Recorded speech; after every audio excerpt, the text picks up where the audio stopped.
This is AI Buddy Landell, and you're about to listen to Booking the Territory, the unprofessional wrestling podcast. So stop working yourself into a shoot you numbnuts.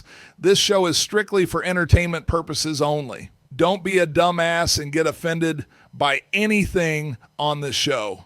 And if you do get offended, that's a you problem. Before I throw it to the fellas for another banger of an episode, shout out to all the BTT patrons who keep this show going, including the largest Patreon contributors, Disrespectfully, Classy, Mark E. Blassie, Joe Ice, Good Old Justin, and the Token Smurfette and John Potts. Now, enjoy this Outlaw Mud Show podcast. Remember, if it don't snow, it don't go. And be blessed and be a blessing, pal. Woo, Messi, this is professional wrestler Jimmy Hart, the Boogie Woogie Man. This is Jim Cornette, pro wrestling legend. This is a one-man gang. This is the artist formerly known as Daryl Van Horn, James Mitchell, the Sinister Minister, and I'm here to let you know, don't you dare miss the dulcet tones of Hard Body Harper on Booking the Territory. Booking the Territory. Booking the Territory, unprofessional wrestling podcast. Oh, yeah.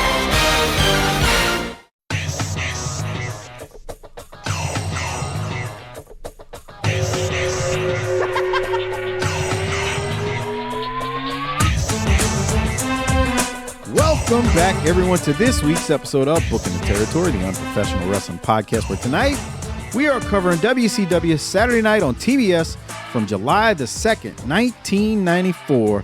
I'm sitting here with Doc and Hard Body Harper, but before I throw it to them, if you're on YouTube and you're on the mobile device version of YouTube, the app, make sure you take that hype button to Pound Town. Please do it. It helps the show grow, so do it. I've noticed YouTube lately, they're trying to drive people to the app version and not the desktop for whatever reason. Whole bunch of stuff going on with YouTube, but make sure you hit the hype button. Make sure you like the video, hit the little thumbs up. Make sure you subscribe to the channel, as Harper likes to say, and make sure you type a comment or two or three or four with what you liked or didn't like about the episode. On that note, let me go to Doc. How are you? I'm doing great. Pleasure to be here tonight. You and I have 2 tickets to the bandwagon that is the NHL.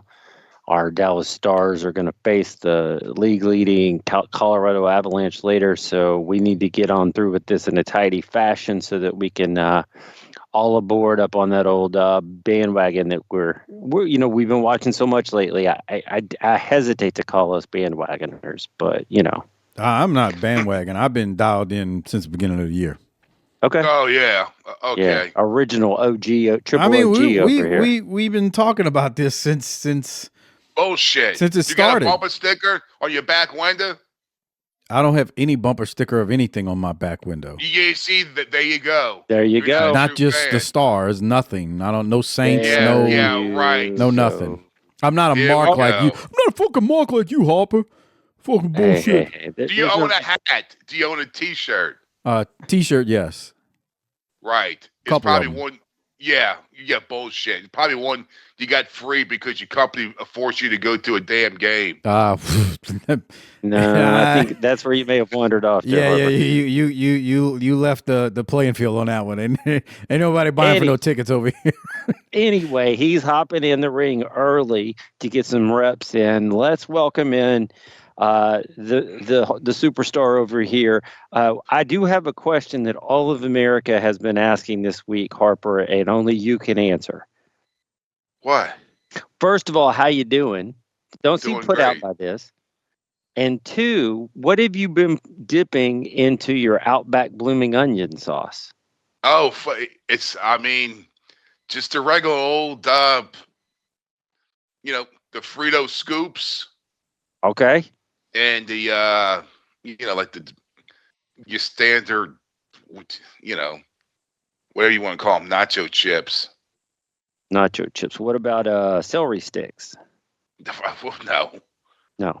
Eating that shit. That's not processed food. I'm Okay. gonna kill the gimmick. It sounds like something the champ would do. Eat celery sticks. Yeah, I could never eat the celery sticks. It just doesn't. It's. Yeah, I didn't know to what degree the sauce that you're putting there would kill the taste of just about anything and make it just taste like the sauce. That's true, but you got to kind of heat it up a tad bit. Okay. I don't know, maybe because of it. I don't know, maybe the refrigerator's up too high, but yeah. The refrigerator. Look at Harper. Since he moved, the refrigerator's working too good. Oh yeah, forgot to turn these goddamn lights off. I fucking turn these goddamn lights off. And homeboy's he's on the come up over here. All right. Oh yeah, I'm turning the damn sinks off, bro. Fuck that. How's those gas prices? We're being robbed just like everyone else. Hey, look, they were a threat. Stop. Come on. We're not doing this tonight. We're not doing this tonight. Come on. Because no matter what we got you say, a 55-minute episode that's mostly recaps, but we don't need that kind of innings to be eaten up with that kind of nonsense. Oh, I did buy a 12-pack of the Budweisers of the retro cans. You see those? I didn't know there was a new can. He went from they're a threat to I did buy. No, it's the 150th anniversary of Budweiser. So they got like the retro cans. So that's a banquet. So we talked about banquet beers with Coors. Do you know the Budweiser tagline, Mike? Take a guess, Tinkerbell. They are the king of beer. That's right. Sure. Talk about something I actually care about. And it's the cans, like for the 90s, when they would go up sideways. Remember those? No? I know what you're talking about. Yes. Yeah. Okay. I remember that. Yeah. So does it make the beer taste better? It makes me feel like I'm 18 years old again. Nice. Next thing you know, you'll get drafted. No. No. Harper will not be drafted. Have you seen him? No. Not happening. I'm gay. Right. Just tell him you're gay. That still works? No. What does that have to do with your ability to serve? Yeah. It used to be if you were gay or if you were a communist, you couldn't join the military. Mike, I feel like you need to get a hold of this. No, you don't want to took him down this path. No, like that was the thing. Okay. You couldn't have been gay or a communist. Well, why did you go to gay instead of a communist? Huh? Because, bro, how many communists do you know? None that I'm firmly aware of. But the point is like Jesus Christ, Harper. I'm just saying, bro. Have you ever met a communist, like a real communist, not like the chick with the 10 cats in the house, but like a fucking Nikolai Volkov fucking communist? Would you know if you did? Yeah, right. Because they got the flag up and they're taking their shoe off and beating it on the tables and saying that they're going to destroy America. Okay. Reel us back in, Doc. I don't know. I kind of want to stay down this path of communist. YouTube. How you, the listener, can truly identify a communist. I feel like this would have been helpful information throughout the ages. Right. Yeah. We needed this in 1983. If they walk into your house and there's like Ivan Drago posters all over the place. Okay. All right. See? But okay. I'm gonna take Mike's advice and try to steer us back into here, into the goodness and the light. So Jesus. Harper, what do you have anything that you want to specifically talk about except the things that you've already started talking about that are going to get the show banned? We lost a new listener of the week at minute number 7 already, Matt Wilson. Dmitry Medvedev is now no longer a new listener because you called him a con. I saw Ian's basketball team is in a playing game. Who's Ian? Did you go to high school with this Ian person? Ian Ricabonni. Ian Rock Your Body? Yeah. The Pennsylvania Playboy. That's right. The Allentown assassin himself. Okay, so now what is he doing? It's the school he went to. They're in that playing game against Prairie View. What sport are we talking about here? In the NCAA basketball tournament. Well, okay, but that's going to be at a different place when people hear this. So we just want to make sure we paint a vivid picture for the listener so that they can follow along here. Isn't that crazy how they copyrighted Sweet 16 and Elite 8 and March Madness? I think it's just good business and marketing, and I think you would appreciate that if anybody. Yeah. So now tell me, they're playing Prairie View. That sounds racist that they're playing that school. That's what I'm saying, Mike. Shut up. I don't know. Let's see. Y'all just steadily just work trying to ruffle every feather you can. Let me make sure I touch all the bases. So what's the score right now? We need an update on this. It's 27-25 Lehigh. Lehigh. That sounds. That's how you pronounce it, right, Mike? Yeah. Don't write good. Mike me. I assume so. I mean, you're the one that like went to Nichols, so like you're smart. It kills me. He kills me when he says that. Right, Mike? Don't write Mike me. Lehigh is in the Patriot League. That's right. Private university. 2 number 16 seeds going at it, boy. Knocking each other's little dinguses in the dirt. Spare nothing. I mean, just, boy, 2 number 16s. We got to figure out which one deserves to get in. Bethlehem, Pennsylvania. Oh, wow. Peace be with you. Doc, what? Earlier today, there was something you wanted to get to, and I'm waiting for you to get to that so you can ask Harper about it, because I really want to know what he thinks, because he's the one who told us about it. I agree, but I was looking at their Wikipedia page at notable alumni. Is it Ian? No. Oh, fuck them then. Wait. I may have that wrong.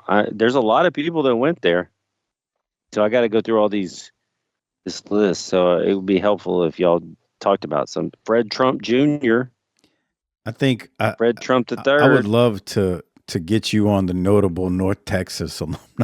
Here he is. Notable alumni underneath entertainment. There you go.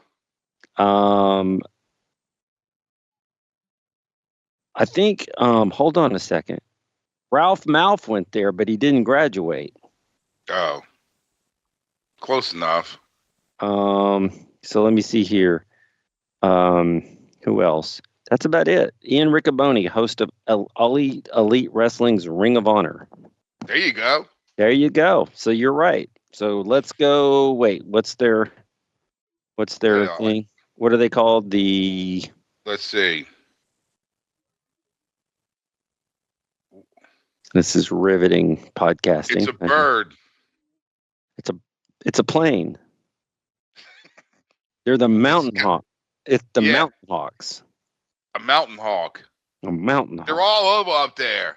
He insists they're always flying into the windows of his 4-story mansion. So they're from. Okay. They're from.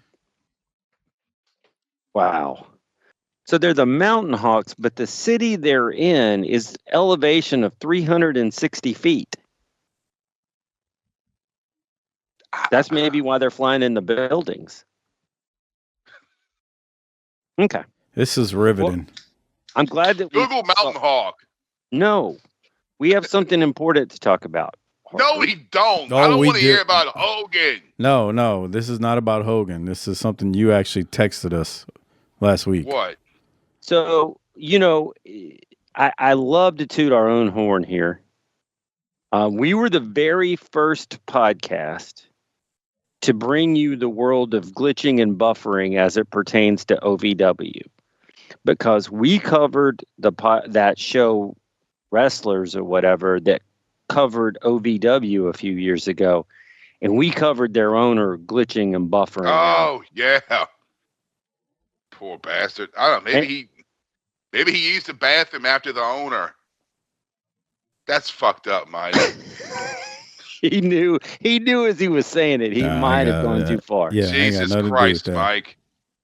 Yeah. I mean, you can't catch that from Tinkle Water. Anyway. So we've had another glitching episode in OVW, and I'm sure everybody has by now heard it, talked about it, laughed at it, called him fucked up, said bad things about Al Snow.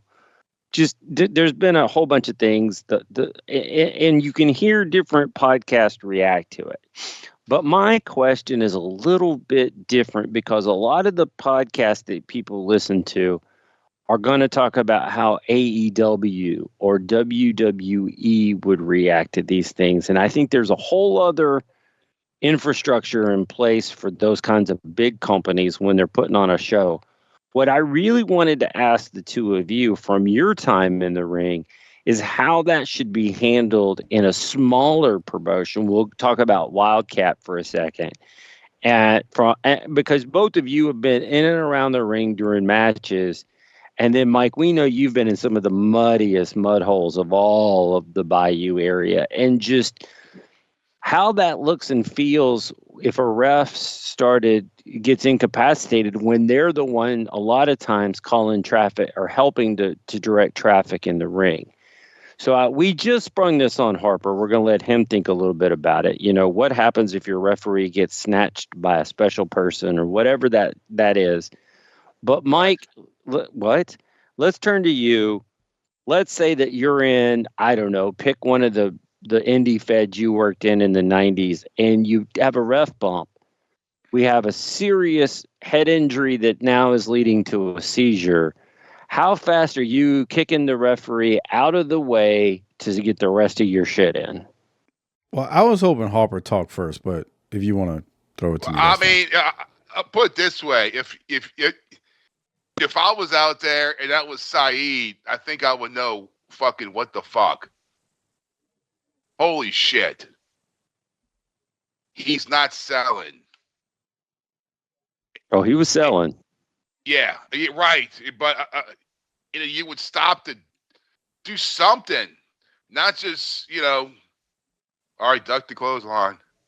Coming, I mean, you would stop the show. You would stop what you were doing. Now,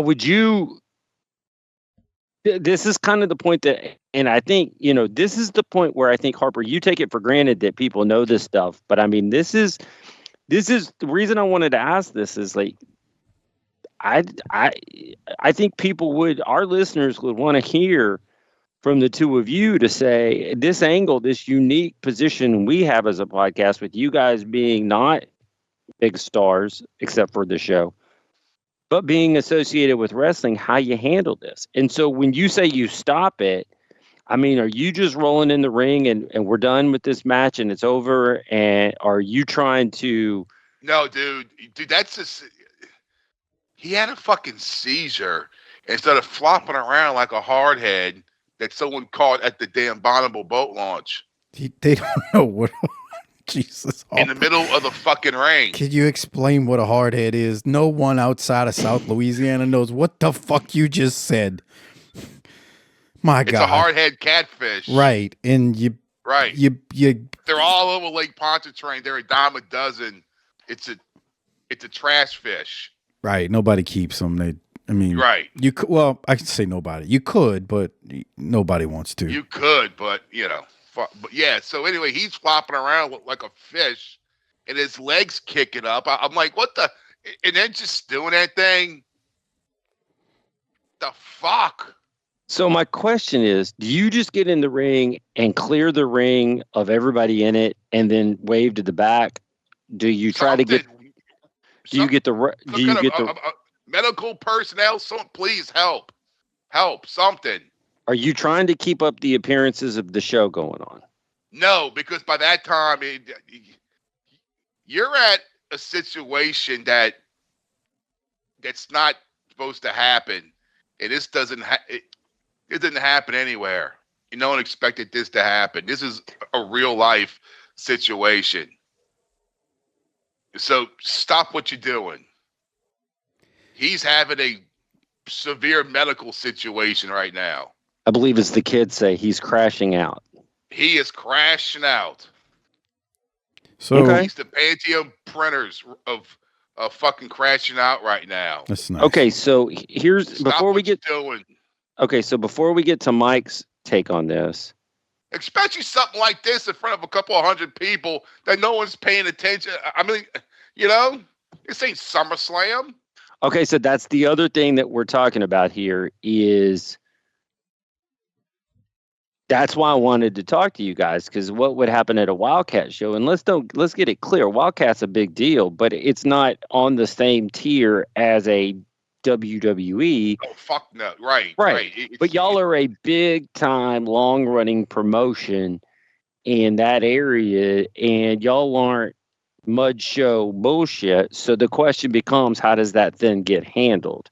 And then I think the other thing that somebody would post to both of you, and feel free to take whoever. Well, what do you do if you're Austin? Austin broke his neck and they had to figure out a thing in the ring with Owen. I mean, he was paralyzed. Why didn't they stop it? Yeah, Mike.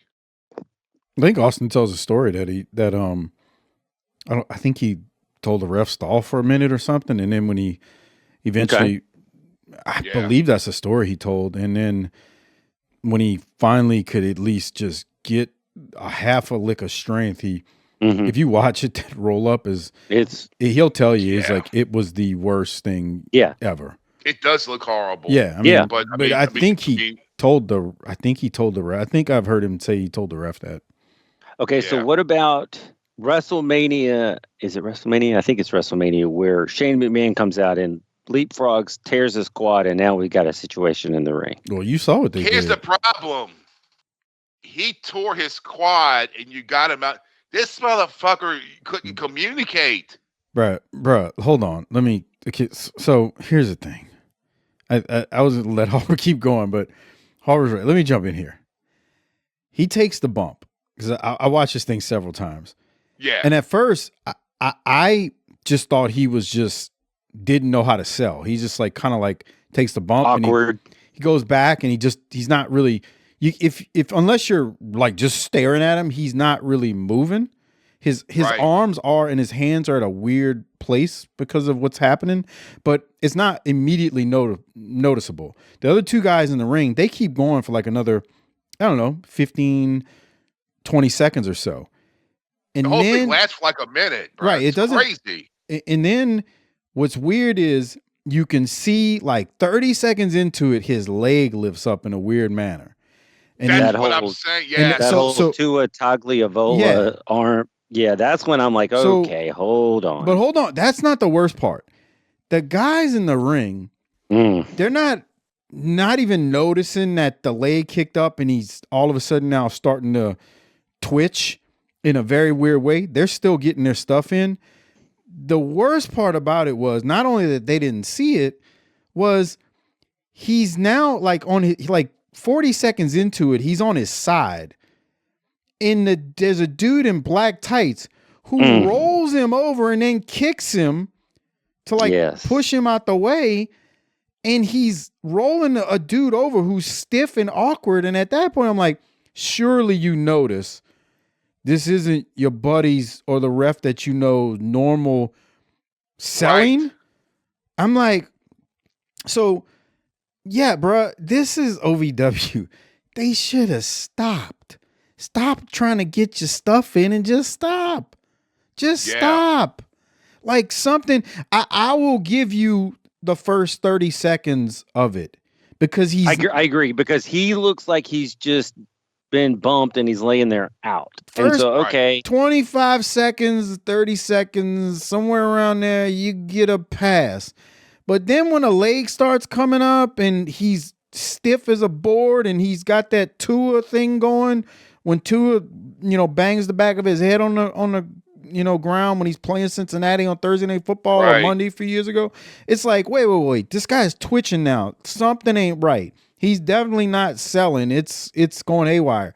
But again, the part that takes the cake is the dude who shoves him out the way. Like, I'm like, this dude just decided to drag this poor sap out the way to get the rest of his shit in. Like, what the hell is happening here? So here's my question at this, because And no, I've never had anything like that happen to me in the middle of a match. I would have assumed that you would have shared that. Here's my other question that I wanted to ask the two of you and your thoughts, because I think OVW is a lot closer to the places you've worked than it is to the WWE. So I'm gonna assume that, and I'm not talking about when Corny ran it and had the superstars. I'm talking about what we saw on Wrestlers. What do you guys think, without being there, was going on in the back to not correctly assess the situation, realize that the guys in the ring weren't capable of behaving once the teacher was out of the class, and not sending someone to the ring? I didn't read Al Snow's response or whatever statement he put out. I didn't either, but I find it really hard to believe that he sat there in the back at the gorilla position, watched that, and didn't feel led to. He may not have been there. Was he? I didn't read his statement. So right. I don't know. I'm gonna grow that to say whoever the responsible producer of that show was. How about that? Since we don't know for a fact who was there. Okay. I would have also said that the answer to the Stone Cold thing was we know a lot more neurologically today than we did 26, 28 years ago. It's just a different time. Yeah. Do you want me to read what Al Snow said? Sure, that'd be great. Hello, everyone. This is Al Snow. I want to speak directly to our fans and the wrestling community regarding the incident involving referee Dallas Edwards at last week's event. Professional wrestling has always carried an inherent risk of injury for anyone or for everyone who steps into the ring. On March 12th, during a live OVW television event, Dallas was involved in a planned moment of physical contact with a wrestler that resulted in him suffering a head injury. Traditionally, when an in-ring injury occurs, the referee at the central point of communication, assessment, and decision-making, that doesn't read right. Whatever. In this unprecedented situation, the person who would normally make that assessment was the one who needed assistance. So again, the referee is normally not injured. If it's a wrestler, they're the one that, throws up the X or whatever, saying we need help. The unforeseen breakdown in communication contributed to a delay in stopping the match and concluding the show. We are relieved to hear that Dallas is recovering and receiving the medical care he needs. At OVW, the health and safety of our performers and officials has always been our top priority. We are proud of the standards we've maintained over the years, but we also recognize that there is always room to strengthen and improve. With that in mind, we're reviewing our existing procedures and updating several of our in-ring and ringside protocols to ensure we continue to meet the highest expectations for performer safety. These updates include enhanced communication systems, additional referee training, and expanded ringside response measures to help ensure that a situation like this is identified and addressed as quickly as possible. We appreciate the concern and passion from our fans, and we understand the importance of transparency. During moments like this, we will continue to share updates when appropriate, and we ask everyone to keep Dallas in your thoughts as he continues his recovery. So Al Snow isn't saying whether he witnessed it or not, or what he was at that moment. But, he gave the corporate response. That was not, he didn't write that, or he got it off of AI. AI, or not AL, AI. The lawyers wrote that. Because that doesn't sound like he speaks or anything else. And I would like to think that, yes, the referee is the fulcrum there. They're the point of emphasis, but we're just going to let everything burn to the ground since the guy who said fire is bad is gone. Dude, this guy is crashing out and needs medical attention. And everybody said the show must go on. Fuck, dude. It's just, that was horrible. I'm glad he's okay. And they better be lucky that kid didn't call an attorney. Could you imagine if the WWE went on with the show after Owen Hart died today? Oh, I thought you were about to say. Yeah, it wouldn't have. That, for that to go on, could have only happened when it happened. Right. Nowadays, it's not. No. I mean, we've seen stuff in WWE. Yeah. Like I remember when Enzo wrestled there. I forgot the tag match he was in. He damn near died. He banged his head against the mat real hard. I think going under the or going into the ropes or something. I forget how it actually happened, but he was like knocked out, and they basically stopped the match and got medical. But it was a concussion. It wasn't a seizure, but. Yeah, I can't imagine what happened with Owen and that continuing today. It would have stopped. So here's my next question, because Harper, you said you go in the ring. Is it well? But if you're a heel manager, are you expecting a babyface to do something here, or are you just expecting anyone to do something? Okay. Yeah, bro, you gotta just that's stop. out the window, bro. Yeah, did you say 1982? Right. If you're I was a heel majority of my time. If I've noticed that right away, like, I mean, I would probably start screaming at the top of my lungs. This dude's having a seizure. I mean, I think that's what a seizure looks like. So I'm like, I would just say, see, I'm not a medical person, but yeah, you just start screaming and hollering. He's having a seizure. Like, I mean, you're not coming out of character. You're just screaming he's having a seizure. You can even say this MFer's having a seizure. You can make it sound bad, but you need to bring some attention. This dude's having a seizure. Like Harper said, he's flopping like a hammerhead. Hammer, yeah. I mean, it was a hard head. The way he went stiff when your boy was trying to roll him over. I'm like, are you kidding me? Yeah. That was rough to watch, dude. When I was watching it and then I texted y'all back, I was like, Jesus Christ.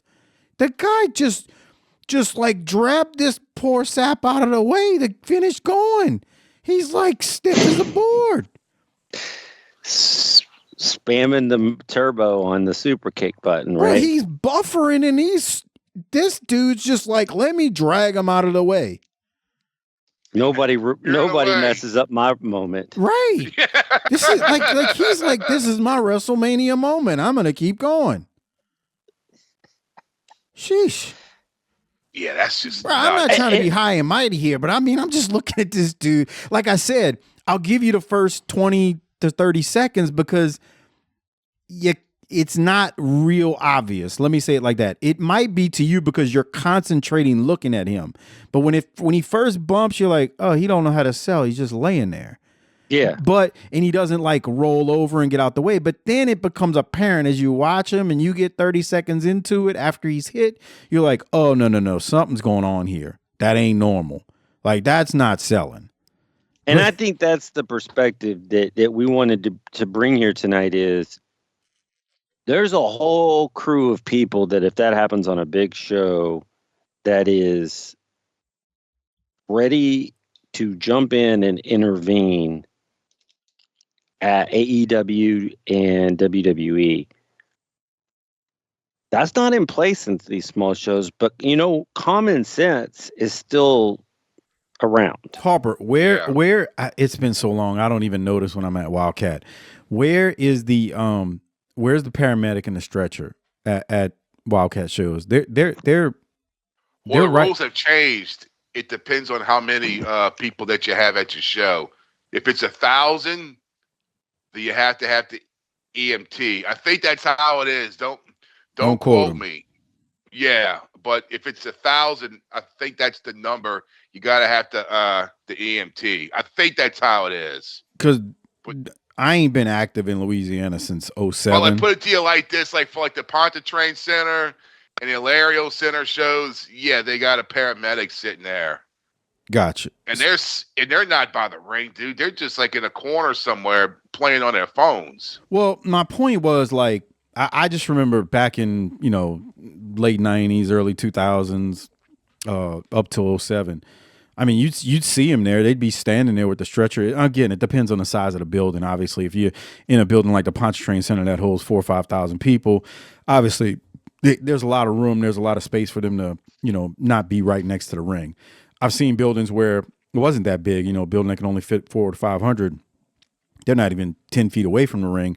I mean, yeah, they're sitting down, but they got their equipment, the stretchers right there. I feel like something like that, they maybe see it, but then again, you're like, if somebody's playing on their phone, they're not going to see it. The point I'm trying to make is like, yeah, I mean, you would hope somebody as medical personnel would notice it, but I don't even know. I'm assuming that show is somewhere in Kentucky.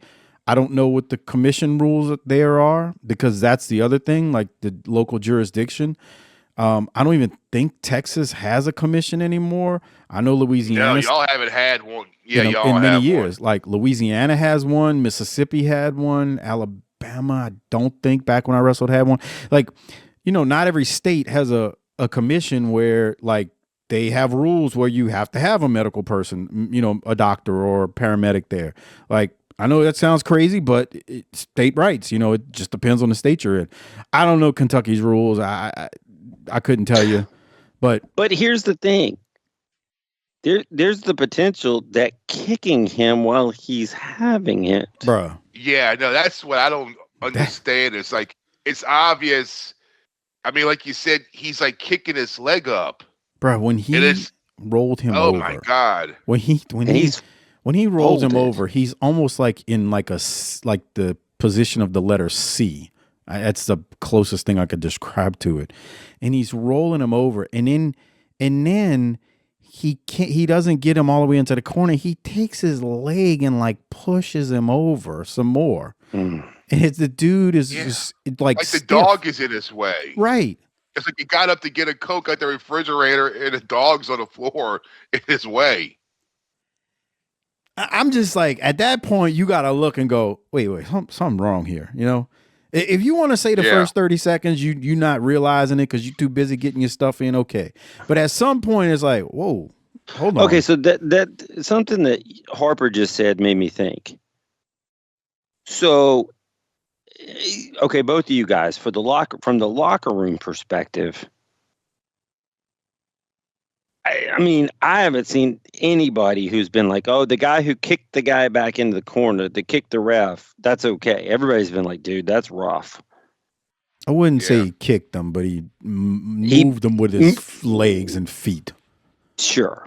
But yes, you're correct. Is that guy going to have a problem working with folks again? Because they're like, look, if that's how you treat people in the ring, I don't want to take any moves from you. Or is wrestlers just wrestlers and they'll say, fuck it? Yeah. Trust me, someone's gonna book him. Yeah. Oh, sure. Yeah. I'm not suggesting that you cancel somebody. We all established that we're not trying to cancel anybody. What's that noise? It sounds like it's raining. I shared my screen. That might have been what it was. Oh, it went nuts, bro. Yeah, I shared my screen. So again, to recap, we're not trying to cancel anybody, but we wanted to get somebody that's been inside a ring before to comment on these, this important situation that we will continue to track, monitor, and report on as the situation evolves. I envisioned Harper when he was a heel manager just start screaming like a lunatic, almost in a way like he's like trying to make it seem like he's making fun of the guy, but in reality, he's bringing attention to the fact that this is a serious situation. This dude is buffering. Yeah, it's. I mean, like I said, they're lucky he's not. I don't know that, them, dude. They're so lucky. I don't know that buffering is the right word. I don't know. I mean, it's a seizure, but the way he's glitching is like, damn, this is serious. And my whole thing is he went from just laying there kind of still to now glitching. That seems like this thing's getting worse. Yeah. Yeah. Meanwhile, so what they do with him? Did they bring him to the? Did he eventually kind of? First, they had to finish the match. They didn't and then announce the next match and tell the people when tickets for the next event went on sale. And then eventually they got around. Come on. I wonder. Did the EMT show up, or did they just drive him there, or I don't know. I'm not sure they can spell EMT. That's nice. Come on, seriously. What? Why? Bruh. They got that English money back in money too. That they're going to get. You think they're That's what I'm saying. They're lucky he's not suing them. yet? Yeah. I think his mama might push it because apparently his mom is super pissed, which I don't blame her. I don't care how much you like that goddamn wrestling. You need to make these motherfuckers pay. Yeah. So Better watch out when you run a wrestling company. You better run that shit right. All right. Well, speaking of wrestling companies and companies that, may or may not be run right. Hour. So, speaking of that. Oh, I let's. Googled up the mascot for Ian's school, and that hawk, it's an eagle that's native to Japan. It's not even from here. So what the fuck's that about? And they're in the Patriot League? Exactly. Bruh, I think we need to have Ian on to tell us what's going on. What kind of... Hey, look, I'm going to start a change.org thing and make Ian the new mascot. Well, Fighting Rock Your Bodies. Come on. Hey, I think... Now, it doesn't fit your definition, but I'm starting to think they may be communists. That's nice. The Lehigh Rock Your Bodies. That's right. We could just call them the Lehigh Ians. No, but yeah, that's true. Hey, one last thing before we get into Saturday night from this week. Did you see that Buc-ees got like 26 F ratings from the Better Business Bureau? Yeah, I did not. What were they? The 26 that are owned by former professional wrestlers? No, but it's so fitting that actually happened like that. And the fact that they got Fs is, of course, it's because of these carny wrestlers running it. What's the trend on this? Well, it turns out that all 26 happen to be owned by former territory professional wrestlers. These old wrestlers better get their stuff together, man. You can't be carny suckers when you're serving the general public at with these big huge Buc-ees and these snacks and stuff. I mean, what's their biggest complaint? I don't know. I didn't look that far into it. Come on, Harper. Stop questioning that's what me. I'm wondering. It certainly the bathrooms. I mean, you can eat a fucking meal off the fucking floor. Right. It can't be the bathrooms because I mean those suckers are always immaculate. I mean, you cannot go into a Buc-ee's bathroom and it be dirty. Like, and that's all I'm worried about is two things. Can I use the restroom there? And do you have the product that I'm looking for? That's all I'm worried about. Bruh, I don't have a desire to stop there. I don't, dude. But it's like it is a great place to use the bathroom. Yeah. You got to worry about going to get a key from. You ain't got to worry about go get a key from somebody. If you're not getting gas, it can depend on what time you're stopping there, because that's the other part. And there's never shit fucking in a place. But bruh, I went to a Walmart the other day. I don't think I told y'all this. Someone literally shit down the wall to where they had to get like in a 3-point stance and put their ass up against the wall, and it just went down right to the floor, and there's the pile. How do you know? It was like a gunshot wound went bam, and there's the blood just went down the fucking. How do you know this? Who the fuck does this? Are you the one that discovered it? Yes, because see, here's the problem is you smell it before you see it. Because it's exposed shit. You know what I'm saying? Like it's the water does a lot of work there. Yes. And so like when you walk in, you're like, oh God, what am I? Okay, where is it? It's almost like on Aliens when they got the little radar thing. It starts beeping. You're like, oh God, they got one around here. And then when you walk in there, you're like, okay, fuck this. And then you're like the detective who recreates the shooting, but you got to like figure out how they pooped on the wall. Yeah, I just don't understand why that would go into someone's brains. Like, guess what I'm about to do? And people are fucked up, dude. And then some poor sap that's very underpaid has to go in there and clean that literally shit up. Maybe they need a poop robot that they can send in. Oh, dude. I watched a movie the other night. It was called Runaways. It was an 80s movie. With Gene Simmons and Tom Selleck? Yes. I've seen that one. Yeah. I watched that the other night. I mean, don't get me wrong. It's a corny, it's the 80s movie. But the bullets would follow you. Yeah. I'm thinking like this could be now because that's what it is. It's the AI, and they got these kind of robots doing the jobs, and then Gene Simmons hacks into them to fucking kill people. Yeah. I'm like, fuck, man. And then they send a drone in to see where the robot is. I was like, dude, this is now. And this just came out in 1985. Yeah. They got a little flying drone, just like they have in Ukraine right now, flying to the house with a camera. Well. All right. Yeah. So there you go. There we go. That went all the way around there from Walmart shit, wall shits to the way he described Gene it. Simmons as a futuristic heel. Because I had it on, and I was, Tiffany's there. I was like, you know who that is? She's like, I have no idea. I was like, look at him. Who in the fuck is that? I know that. It's like, that's Gene Simmons. And she's like, what the fuck are we watching? That Gene Simmons is in this movie. I can already see how that conversation went. She sees him watching it and she goes, what are you watching? Because that's what she always does him. And then he's like, you know who that is? She's like, huh? Oh, Gene Simmons. All right. Well. All right. At least Harper didn't come on here and call him Gene Simpsons. I know, right? Well, let's get into some Saturday Night on TBS from, 40 minutes into this thing from July the 2nd of 1994. Once again, if you're on YouTube, subscribe to the channel, hit the like button on the video.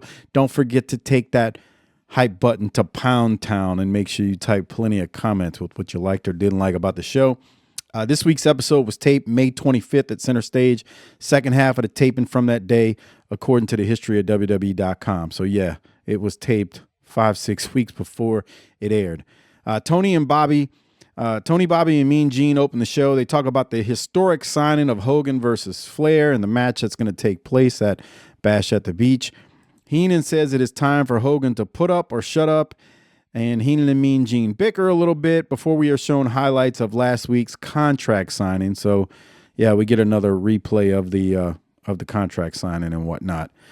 Doc, from there, you got any thoughts on the I'm trying to pause this next thing I'm about to get to before we go to this next match. Just looking at that, 2 words come to mind. All right. Well, let's talk creative control. All right. So, you see the replay wait a minute. What is this?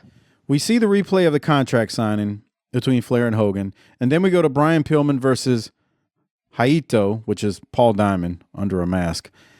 Doc, there's a lady in the crowd. I figured you'd wanted me to stop here. That's why I hit pause. 100%. I had this marked too. Harper, what are we thinking here? Wait. Okay, I'm back. What'd I miss? Okay. We want to see what you think about this young lady right here.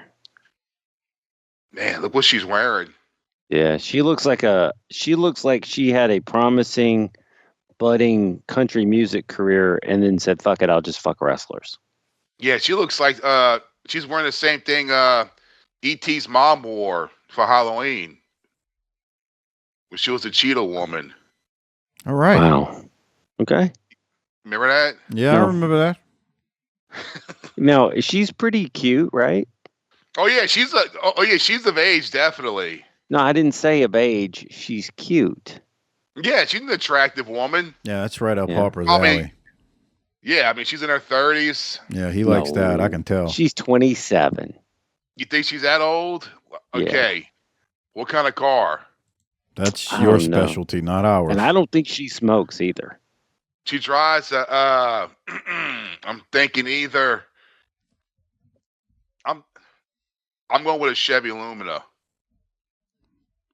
She's going to catch feelings for one of these wrestlers and then have her heart broken. You know why he said Lumina?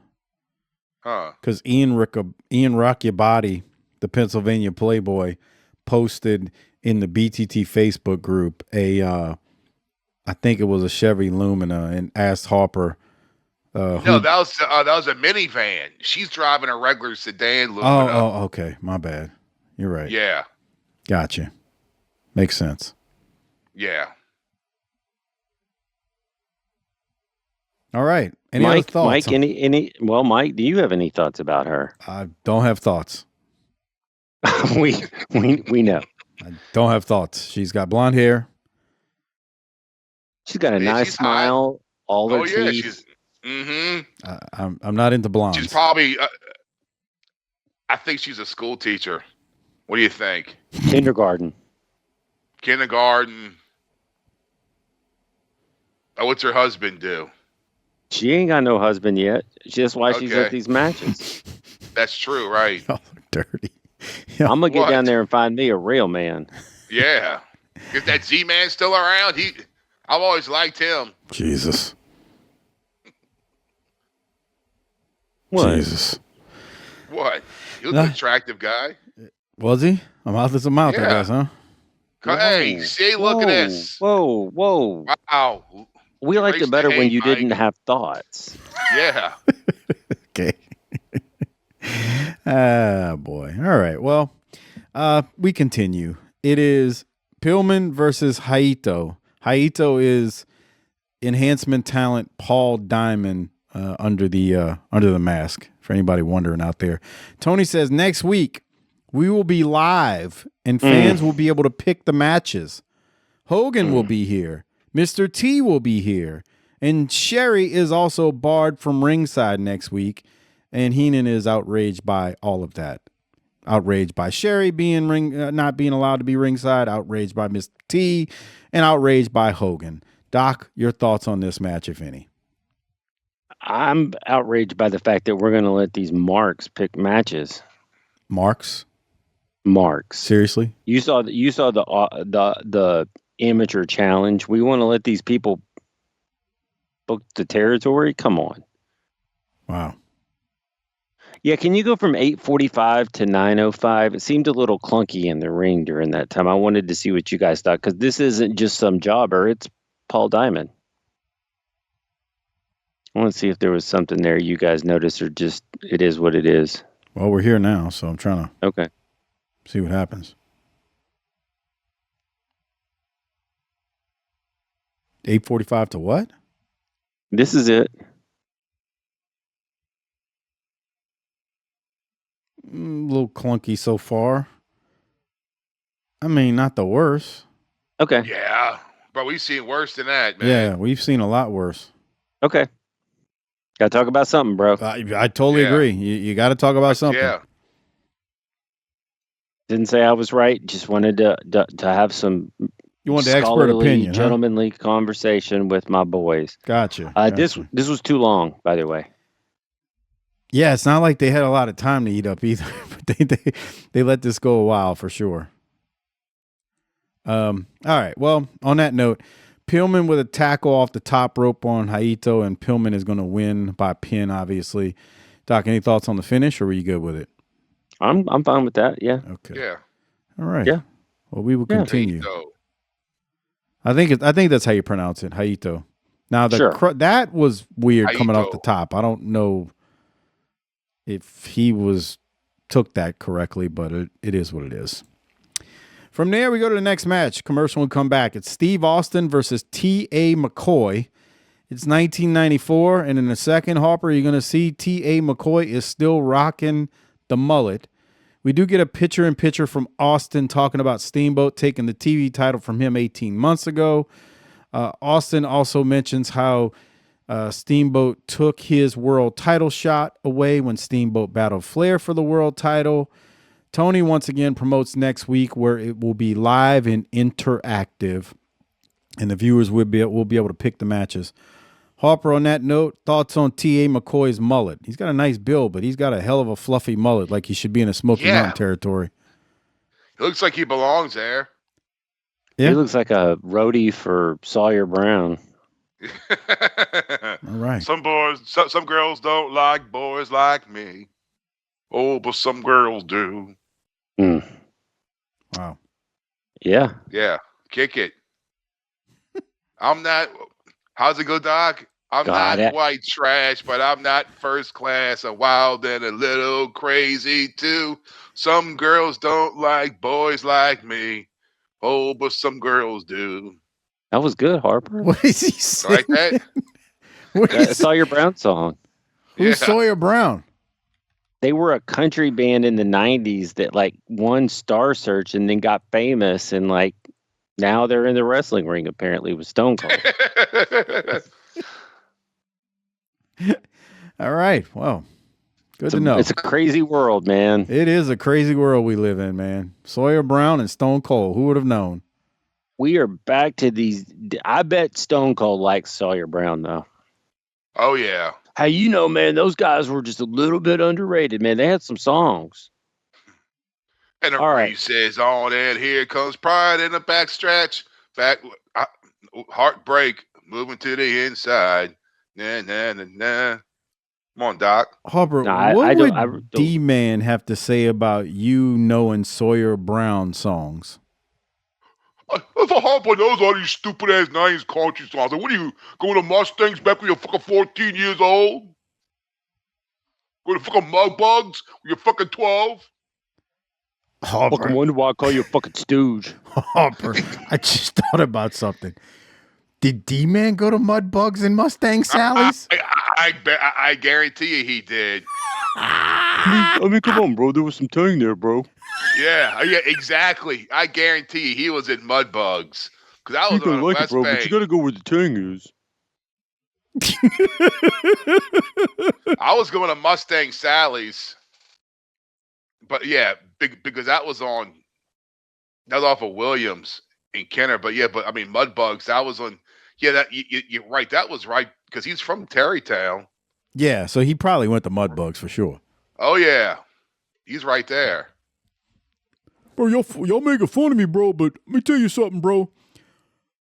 I can't even quantify how much tang I got out of Mudbugs. Come on. Let's be a little bit All right. classier. Well, if you're watching the video version, as you can only see at tinyurl.com/PatreonBTT, Austin puts on a basic version of the Fuller leg lock, but sometimes they'll call it a reverse figure four, standing up, and he beats T.A. McCoy. Doc, any other thoughts? Man, they talk about Mr. T being here. It is 1994. Yeah, God, remember that movie Explorers? I don't. Yeah. This movie.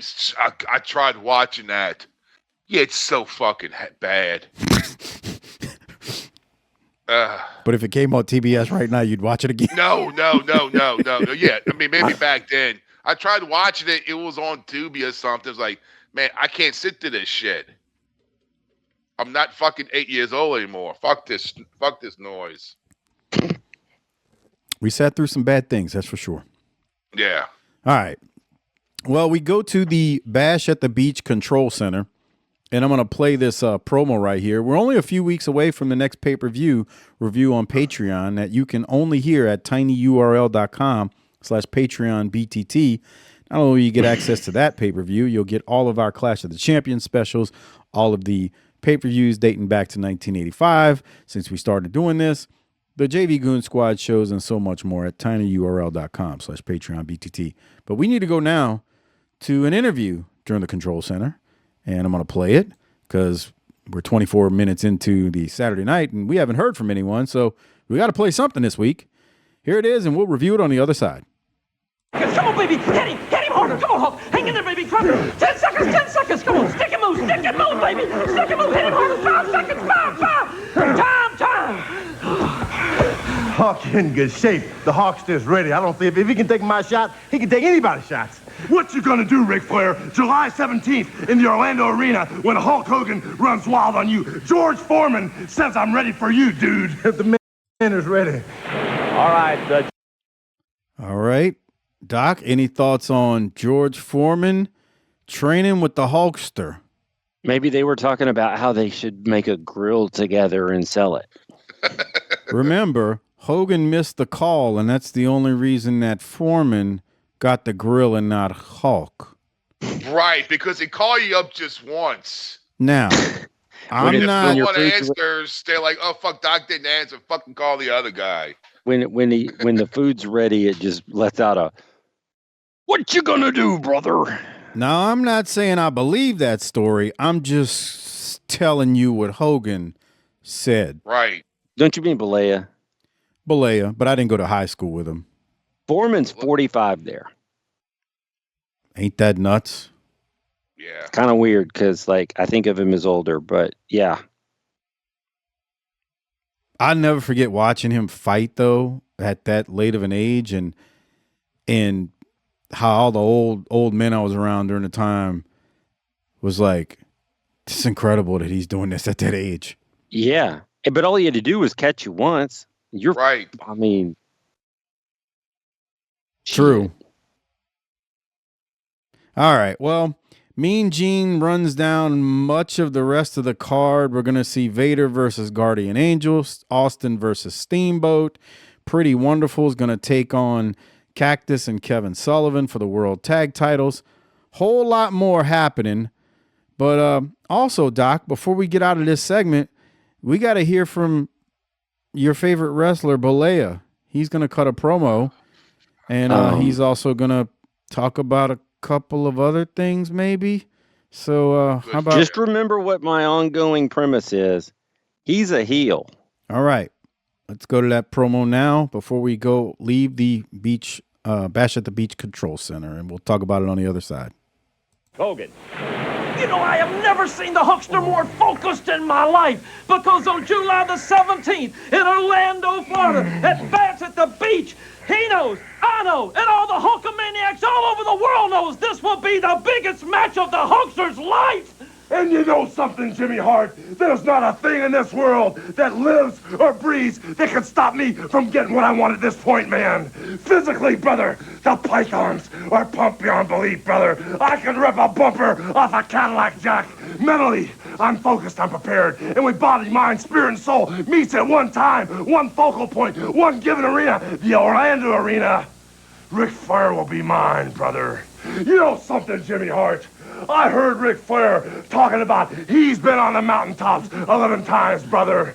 Well, Hulk Hogan has been on the mountaintop too, brother. And every time I stand on the mountaintop, Ric Flair, I look down at you, brother. You're like my shadow at high noon, dude.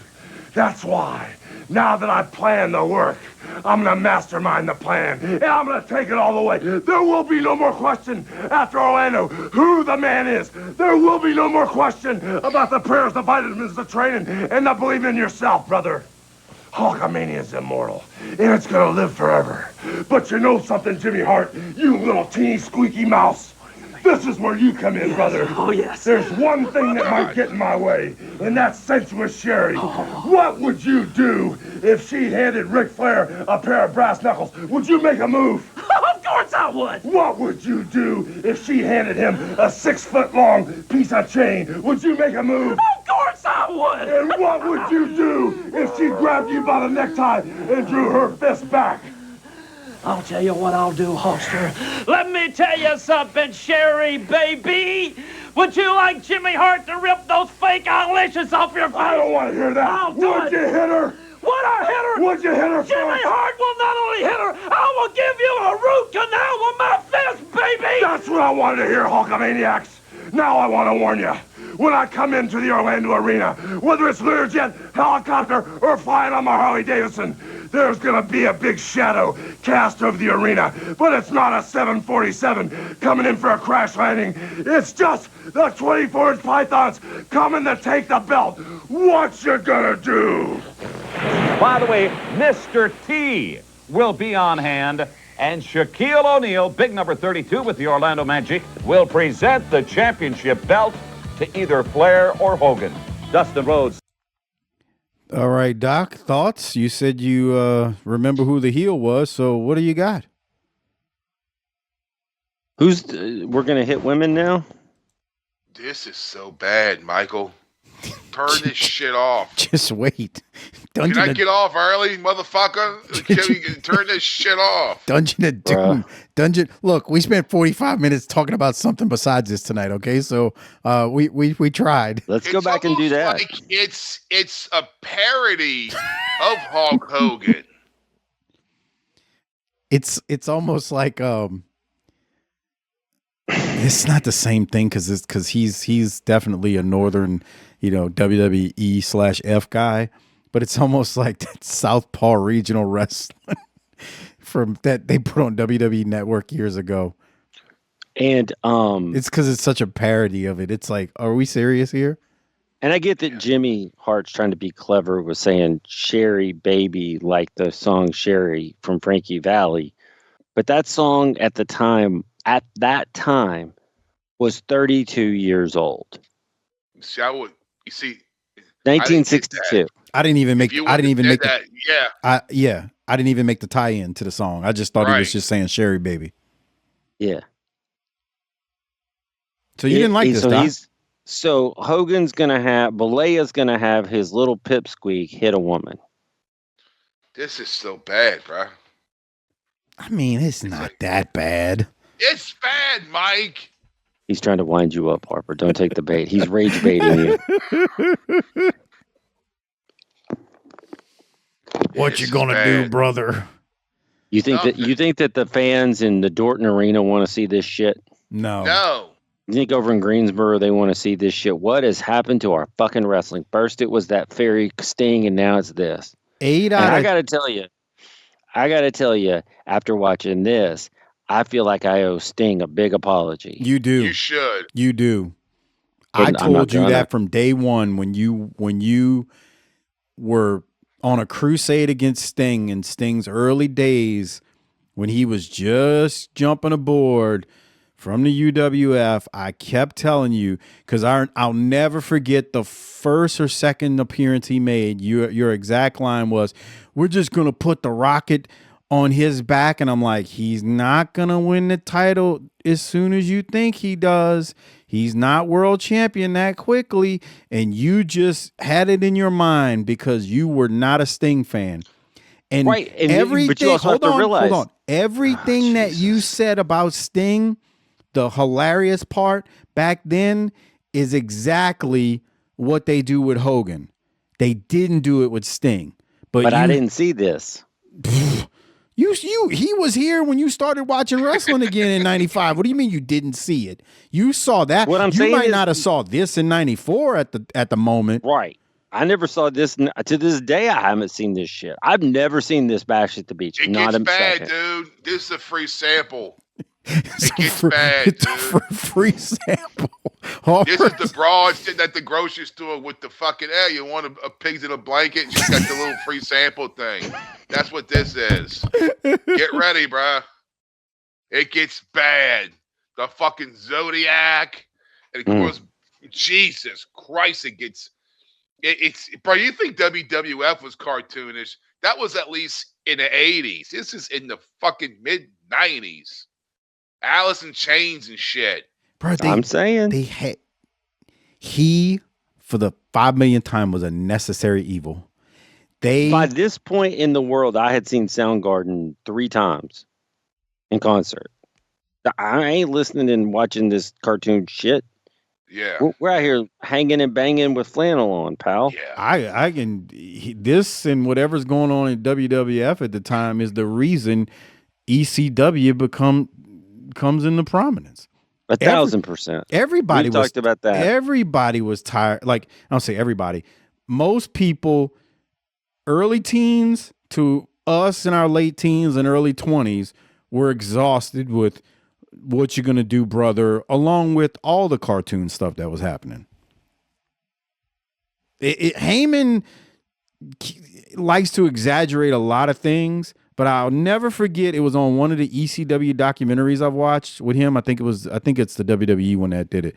He said wrestling needed a shot of Nirvana, and he was exactly right. It's one of the truest things I've ever heard him say. Like, Raven hit the right character from being like what we've seen him be, and like that over to the Raven that he becomes is crazy. But it was the exact right move. That promotion was needed at that time for wrestling. Flush out this horse because shit. ECW didn't last and didn't make it, but it influenced the birth of ECW and the influence it had. I mean, you don't get the edgy stuff. You don't get the edgy stuff that you end up getting from both promotions. That you still have today. Hey, did y'all hear? Oh, Mike, you love this. You love this story. Did you hear that David Sahadi from WWE put out a book, and in it he says that after Austin became Stone Cold Steve Austin and started getting a reaction, Vince wanted to turn him back to the ringmaster? I heard that. I didn't know how true it was. But yes, I heard it, which doesn't surprise me at all. I mean, when you look at these rich billionaires and you go, oh, they're so smart, you got to wonder how lucky they got. Bro, Vince McMahon on that A&E documentary about Austin's exact words were something to the effect of, I thought he was just country, had that Texas twang, and I just didn't see it. Bruh, you ain't as smart as you think you are. Because the dude who won the Monday Night Wars for you, you made him the ringmaster. And wouldn't let him speak. Right. Teddy D was going to do all the talking. Let's be clear. Your top talker, you didn't want talking. Yeah. Okay. So, yeah, this is just, Harper's right. This is just the cartoonishness, but not even done in any sort of way. This is like, I'm taking the Mark's money for as long as I can. Yeah. And he's just doing the same old shit. Yeah, there's nothing unique. I mean, it's the same old. It's we talked about it the last few weeks. It's the same act. Which, I mean, what was he gonna do at that point? He's gonna stick with what made him a lot of money. Yeah, there's no reason, there's no stimulus here for him to. I mean, shit, he didn't want to do it after they're booing him in a few years. He ain't got no data that says this is needed for him to switch heel right now. Well, what if they'd have flipped it where Flair was the babyface and he came in as the heel? They would have never done it. But I mean, Harper's right. He had to freshen that up, but there was nothing in the world that would have suggested it in a wrestling sense. He would never do it. Yeah, he'd never do it because there's no metric you could point to that said it was needed. He should have did it, but he never would have done it. But then if he did that, you never get him as the third man, and that's correct. Like it kind of, I don't want to say it kind of helped, but it made for the turn to be that much better. Oh, 100%. That. Hey, you know, and I know how I feel about Hogan. We also know that I'll call it down the middle. That turn he did was among one of the best things you'll ever see because it was just out of the blue, crazy. And it got everybody's attention. Yeah. Yep. Well, speaking of things that get people's attention, we're going to move on. There you go. Because we got Johnny B. Bad versus Chick Donovan. And, man, Chick is looking fat. Look at him, man. He looks great. Do you think Chick and T.A. McCoy were in the back sharing hair tips? Oh, they were sharing hair tips amongst other things that they were talking about. What's that mean?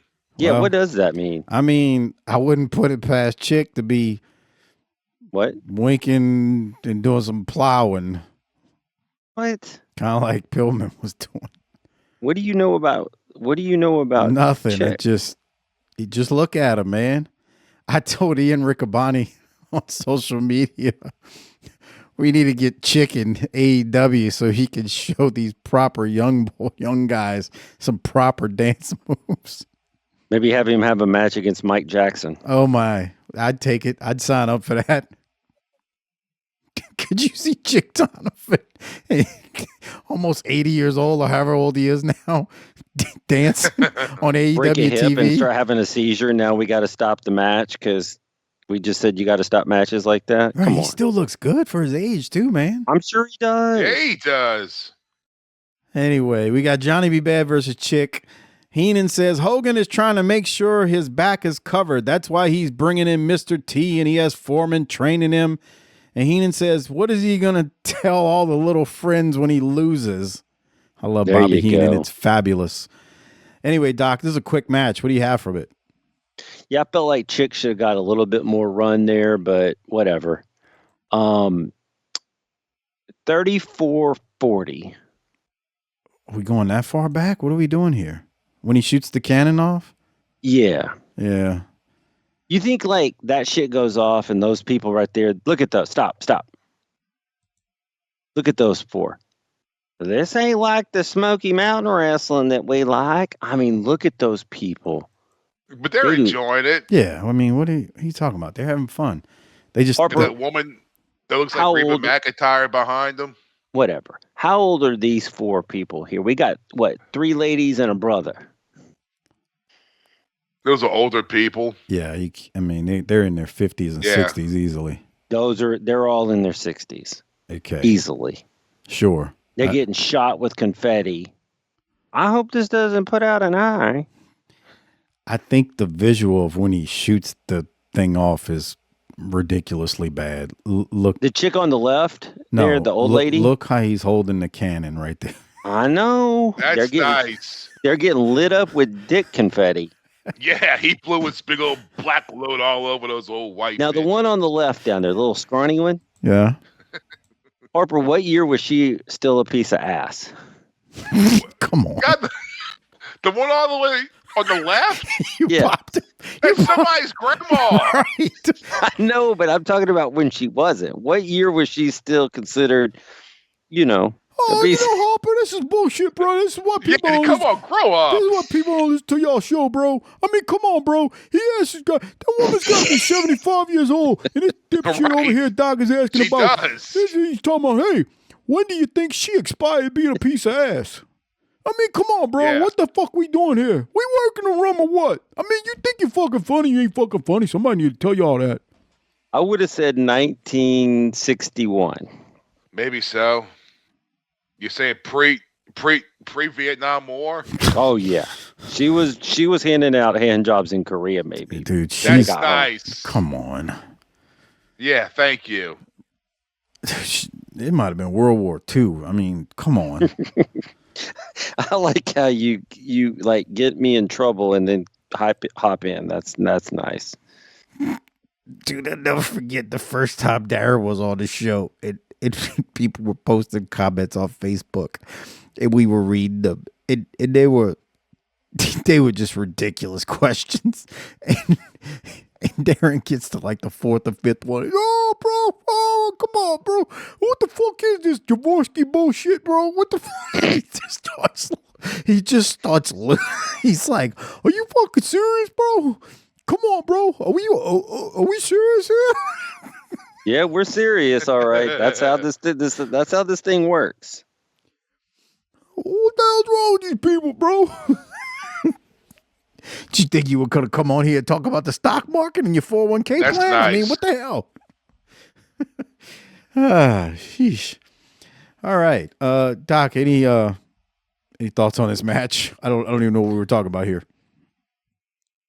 Just that I really wish that, first of all, it's not real money coming out of the confetti, which well, obviously, right.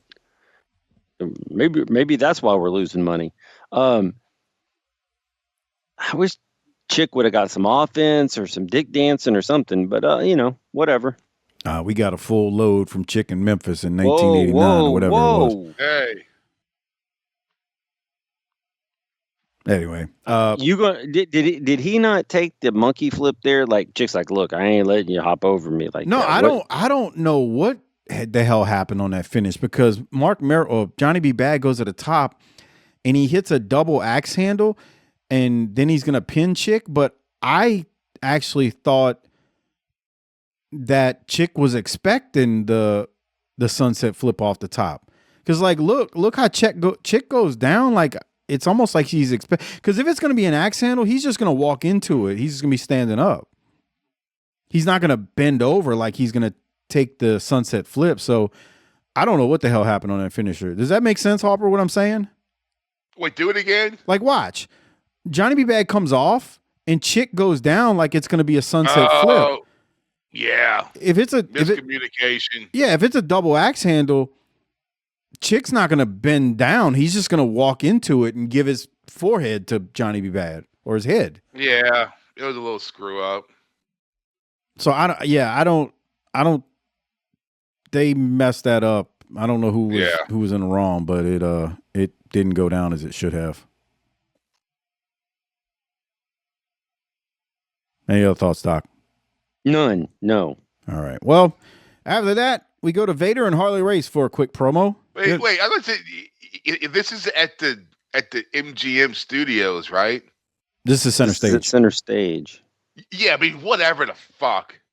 Don't get mad at us because we know where we're wrestling tonight. Right. They must bring people in here on buses that are from like old folks' homes or something, because they're showing a lot of older people. Look who's interested in the old ladies now. No, I'm just saying, like, if you go back, it's another group of old people just sitting there, like, you know, like grandma old.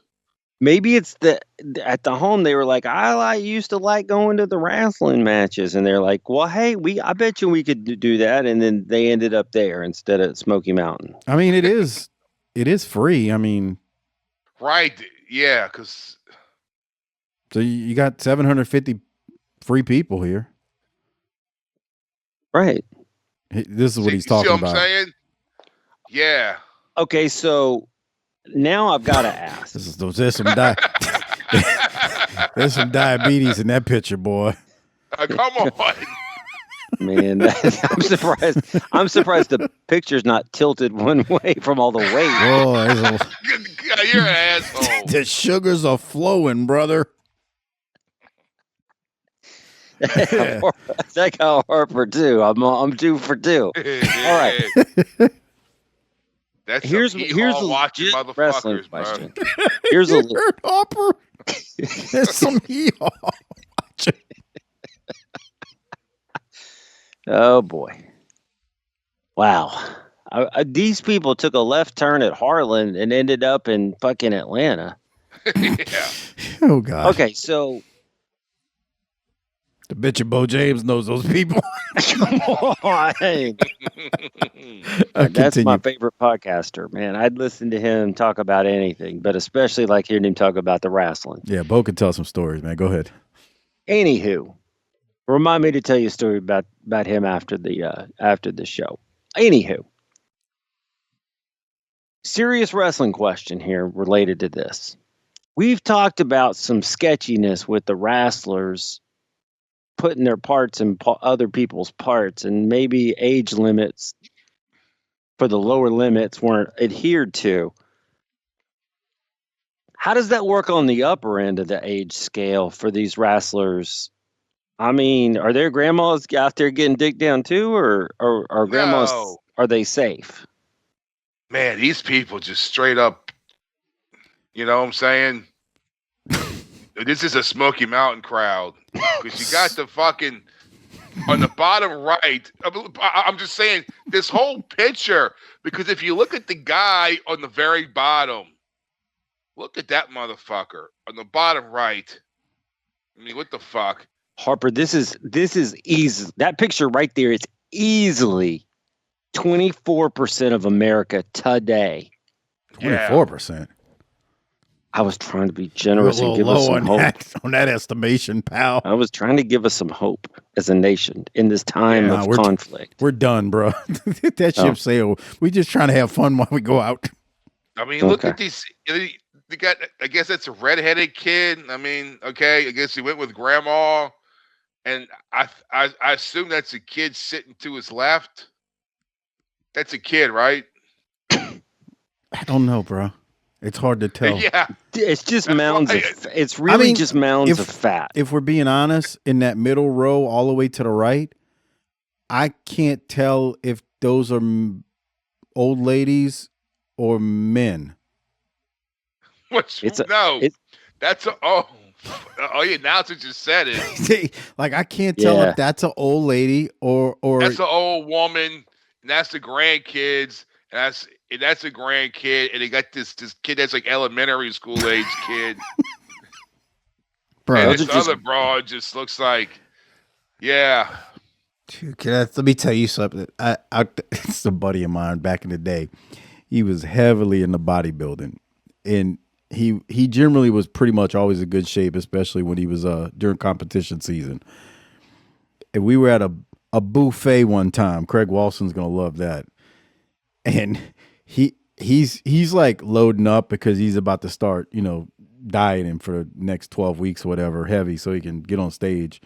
So he's having this just blowout meal at this buffet as and he looks over, and I think we were at, where was it? I don't know if it was Golden Corral. I can't remember the buffet. Buffet. God. I don't remember which one.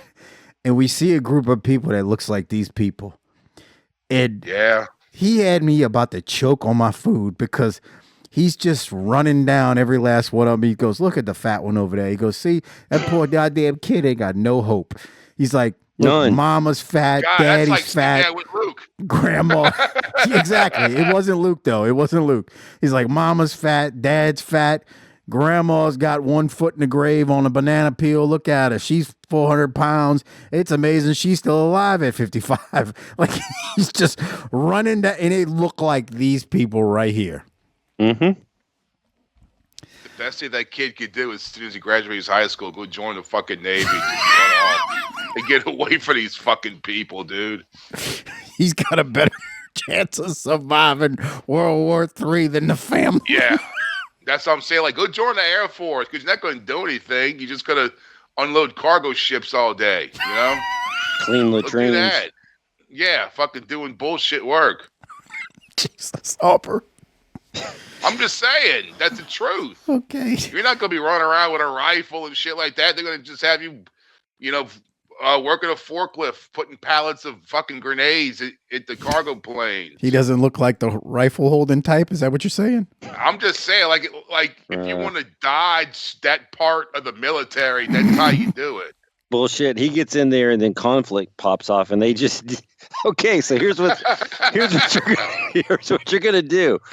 When we lower the lid on this boat, just run out onto the beach. But don't I get a gun? Nah, you don't need one. Bro. You don't just shoot the bird at him. We're not going to waste a gun on you. We don't need Stop, Doc. That's just dirty. Go on their Facebook page and call them racist. Oh, my God. Okay. You're going to draw you're going to draw enemy fire for us. Yeah. Duck and cover, dog. Think of all the military personnel that listens to this show. They're like, y'all are some dirty assholes. Who said this?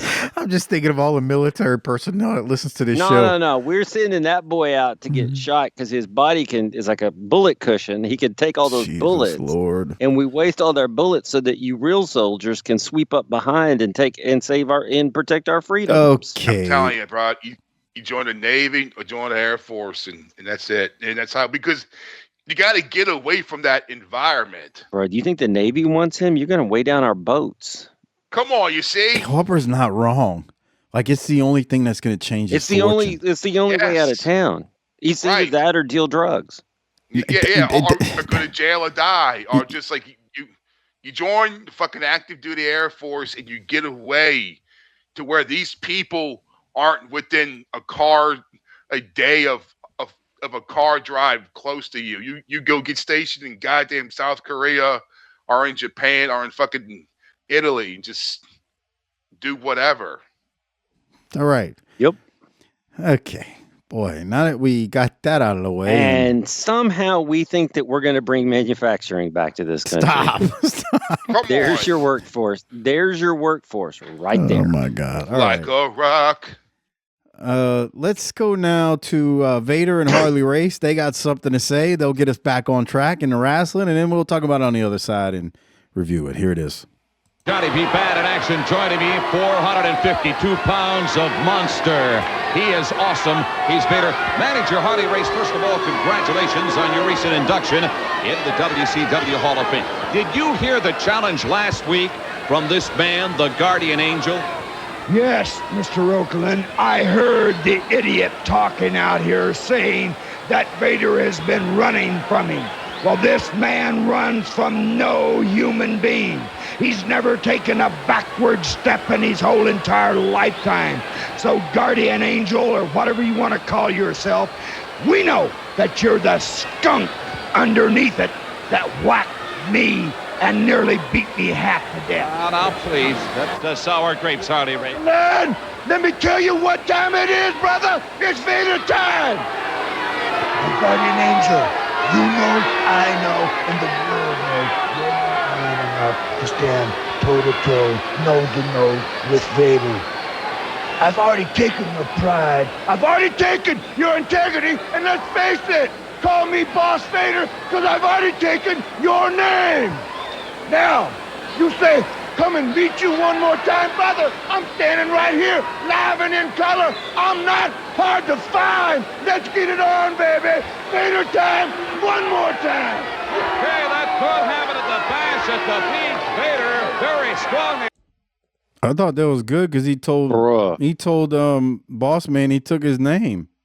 I mean, that was the best Vader's been in a while. That was tremendous in a short amount of time. And how do you come back from that when somebody says, I took your name? I mean, seriously, you ain't got no answer for this. Nah, you don't. Short, sweet, to the point. And then he said, I'm standing right here. I ain't hard to find. I mean, you're out there saying I'm hard to find. I'm right here. That was tremendous. Good stuff, pal. Oh, wait. Oh, there's that girl from last week. Oh, shit. Go back. It's Harper's. Back, Mike. It's Jim Ross with a wig. There she is in red. No, that's not from her. the other side. That is her. Oh, that broad. That is her. Yeah, that's her. She's. I went too far, but that chick works. That's got to be people who must work for him. The lady in white has to work for him. Right. That thing in the middle, not so much. That thing in the middle is dude, she works at a truck stop. Right. What's that one y'all have? Stickies or Stuckies or whatever? Stickies. We're not talking about what goes down in the trucks. We're talking about the name of the stop. No. Stuckies.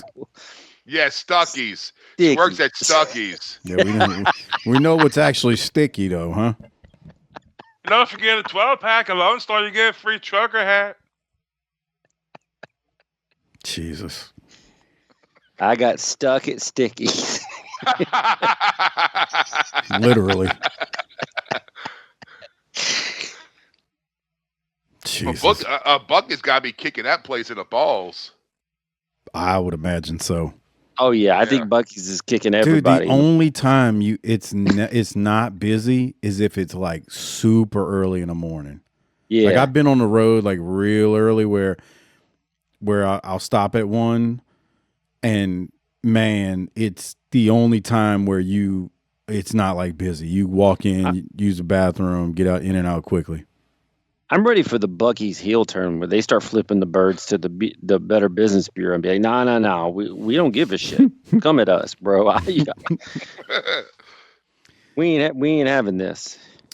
All right, Vader was great there, and then we go to the main event, which is a World Tag Title match: Cactus Jack, Kevin Sullivan versus the Nasty Boys. It's quick.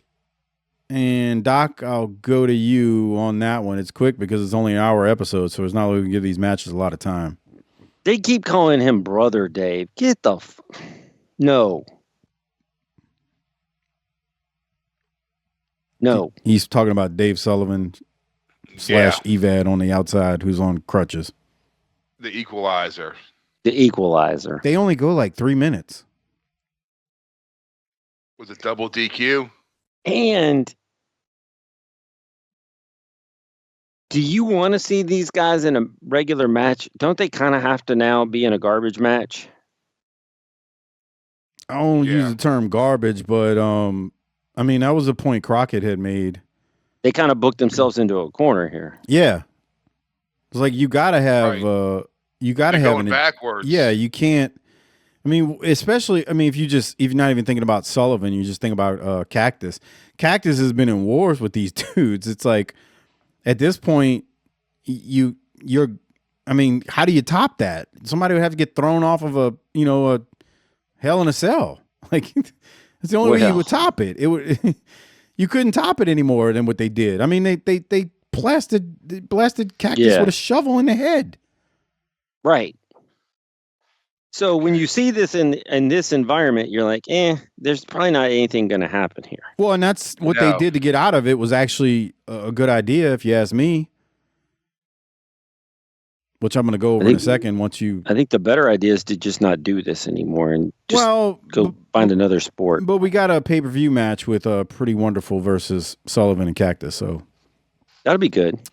So here's what they do to heat that up. Orndorff and Paul Roma come out and they attack Dave Sullivan and take Dave's crutch. They then hit Dave Sullivan with the crutch a few times in the knee and a couple other places. This leads to Orndorff cracking Knobs in the back. As Knobs is hitting the ropes, and boy, he cracked the piss out of Knobs with that. I mean, that thing looks like it hits him in the head too as he hit him with it. Yeah. From the outside. So what happens then is Kevin Sullivan in the ring pins Knobs, so Cactus and Kevin Sullivan win by pin. And again, when you watch the replay, that crutch it caught Knobs in the back of the head as Pretty Wonderful gets out of there after beating down the Nasty Boys and Dave Sullivan. I mean, it's the only thing they could really do, if you ask me. Yeah, I figured it was a Pretty Wonderful babyface turn, but whatever. Because they beat down Dave Sullivan. Yeah. Here, watch this replay when Orndorff hits Cactus. I'm sorry, when he hits Knobs. Look. Boop. Oh shit! Yeah, it bent it. Yeah, he hit him in the head. That thing caught him in the back of the head. Hey, I'm not a huge Nasty Boys fan, but you can't say that they don't take their moves. They'll take an ass whooping on you. They take a beating. Oh shit! Yeah, he caught him good. I told you. I wasn't BSing, man. He caught him. Anyway, Cactus and Kevin win the match. On that note, we got one more promo before we go out of here and rate this thing and hand out the Toot Toot and Rolex. It is Ric Flair and Sherri. Let's hear what they have to say as they close out the show. All right, fans, as we wrap it up this week, joining me, Sensuous Sherri in a glowing red gown, and the WCW World Heavyweight Champ, the Nature Boy, Ric Flair. I'm going to talk to them in a moment, but a reminder, next Saturday night, right here on WCW Saturday Night, you can be the matchmaker. You can call us on the hotline, the first ever interactive wrestling program. Next weekend, right here. Nature Boy Ric Flair, right around the corner, July the 17th in Orlando, the Bash at the Beach, and your title defense against Hulk Hogan. Gino, can you read the USA paper? You bet I Was it the biggest ad you've ever seen for the biggest match in the history of professional wrestling? You know why? Because on one half of the page, Ric Flair stood tall and proud, and under his name read the word champion. On the other side of the page stood Hulk Hogan, and under his name read the word challenger. That's the difference, Hogan. You can pull every political string you want, get her barred from press conferences, get her barred for the big show next week. But at the Bash at the Beach, Hogan, it's you, me, and the sensuous one. No matter how you look at it, bring your whole entourage. The bottom line is, pal, it's Ric Flair, the champion, against Hulk Hogan, the challenger. Tell him, sensuous one. Let me tell you something, Hogan. You can pull out all the stops. Bring out all the movie stars. You got Thunder in Paradise. You got lots of trouble there. But that's okay. You ain't had nothing yet.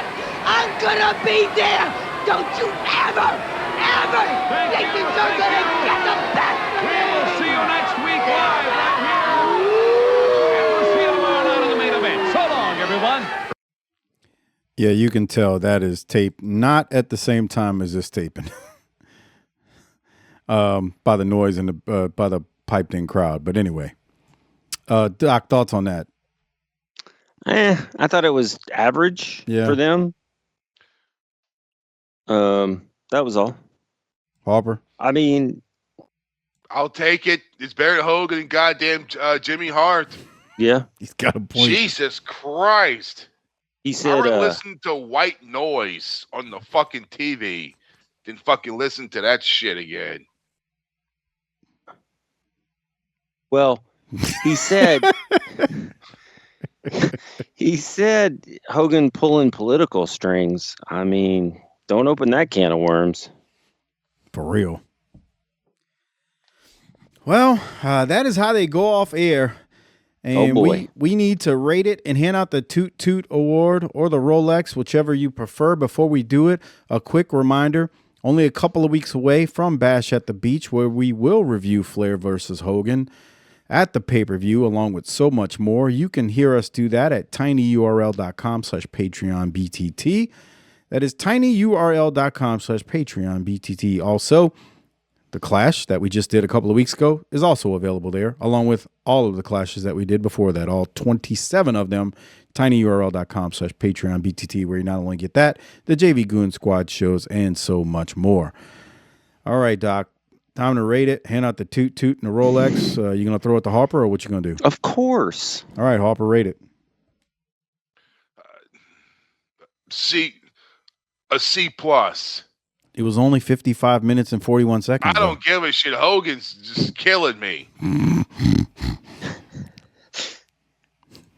Belay of the heel. Belay of the heel. Fuck. All right. Doc, what you going to give it? It's not often that I agree with Harper on the ratings, but I'm going to also provide a C plus here, and feel like I'm being a little bit generous. Yeah, for real. Yeah, I am being generous. I'm going with a C. Yeah, I'm going with C plus as well.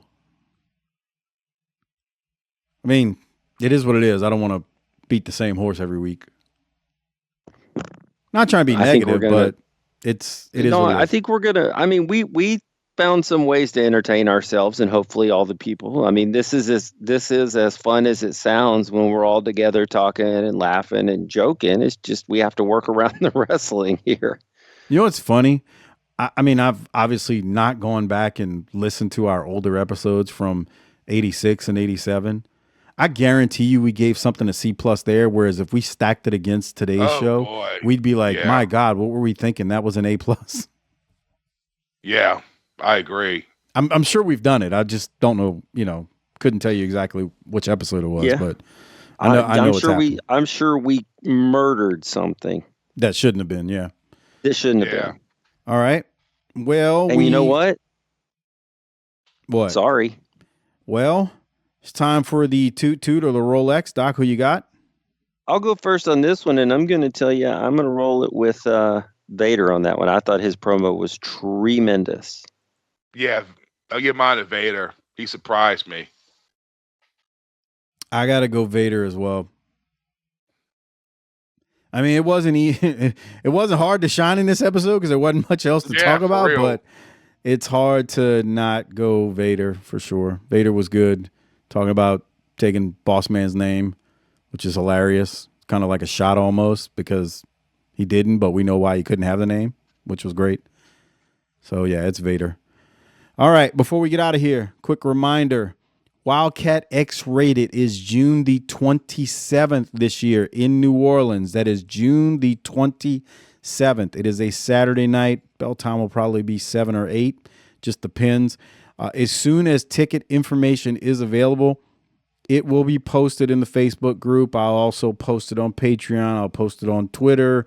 I'll post it everywhere it needs to be posted so that you know.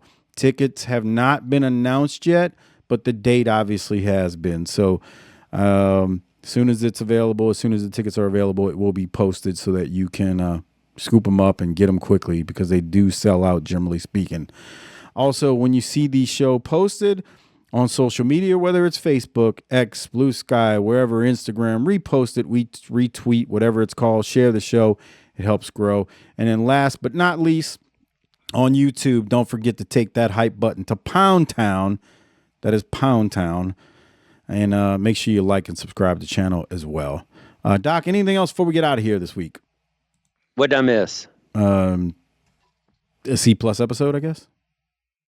No. Was there anything we were supposed to do that we didn't do that we need to do before we can go? No, we talked about the ref at OVW. We talked about a bunch of other stuff, and here we are. We're getting ready to wrap up. I think there was no 5-star review, so please get on that, everybody, and submit a 5-star review. 5 stars. Yeah, submit a 5-star review on Podcast Addict and Apple Podcasts, and it will get read on air. Once I see it, that is. If it's not there, I can't read it, but there's that. But yeah, I don't think we missed anything else, Doc. So I feel like we did it tonight again. I feel like we've done it. Yeah, Harper assessing. I mean, it's been a long time ago, but you got to remember at the beginning of this episode, Harper gave you a full-fledged way to identify a communist in the wild. Right. I mean, that's some valuable information that I dare say you won't find on any other podcast that you listen to anytime soon. Gotcha. All right, Doc. Well, we ain't got nothing else, so why don't you do what you usually do? Harper, why don't you do what you normally do and get us the hell on out? Book it, bitch. Well, let me tell you something right now. I've sat here and listened to this entire podcast, and I gotta say, Doc, Harper, Mike, you three might be the biggest collection of stooges I've ever heard behind a microphone. And I've been in this business a long time. Doc, you sound like a man who thinks he's got it all figured out, but half the time you're just talking in circles like a dog chasing his own tail. Harper, good Lord, if grumbling and complaining was a profession, you'd be a world champion. And Mike, you try to keep this thing on the rails, but you're sitting there driving a train with 2 flat tires and no brakes. Stooges. Every last one of you. And then I hear you boys running your mouths about Hulk Hogan and Jimmy Hart on that July 2nd, 1994 WCW episode. Are you kidding me? You're sitting there burying guys who drew more money in one night than the three of you combined have probably seen in your entire podcasting careers. That's the problem with you stooges. You don't understand the business. You sit there with your little jokes and your sarcasm, but you don't understand what it takes to put people in seats and keep a company alive. Hogan was a phenomenon. Jimmy Hart knew exactly what he was doing. And you three, you're sitting there nitpicking like a bunch of armchair quarterbacks who never took a snap. But I'll tell you what, and this is the part that's going to shock everybody listening, despite the fact that these three are stooges of the highest order, people still tune in, and that means there's something here. So if you're one of these people who enjoys listening to this trio of knuckleheads every week, and apparently there's a lot of you, you might as well go all in. Go support them. Go to tinyurl.com/PatreonBTT and sign up for their Patreon. Because if you're going to listen to Stooges, you might as well pay for premium Stooge content. Just don't come crying to me when Harper's complaining, Doc's rambling, and Mike's trying to hold it all together with duct tape. Now, if you'll excuse me, I've got better things to do than listen to three Stooges try to rewrite wrestling history. Good night.